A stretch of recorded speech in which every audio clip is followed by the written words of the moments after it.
Tí, čo sú v štrajku, nepracujú. Čo však robí Laci strajk? Laci strajk by mal pravdepodobne podľa toho zamierať sa na základe toho, aby mohol si zamedziť prácu. Na základe toho, keď má možnosti, by mohol pracovať naďalej. A čo by ste Lacimu poradili, teda Laci strajkovi?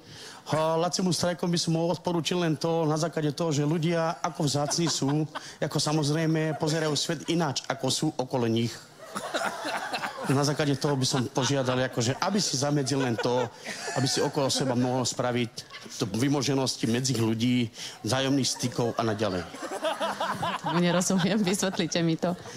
Na základe toho, že by ľudia, akože, ako sme my, ako požiadanie, na základe toho, že by si mohol adekvátne pracovať, mohol by si vymoženosti také spraviť, že aby si mohol poriadok medzi sebou, vzájomných stykov a porozumení. Aha, už som to pochopila. A viete, kto je Laci strajk? Že je to populárny človek taký, že by vedel populárne vedieť tomu robiť, že by mohol vymedzenosti takých prispôsobených ľudí.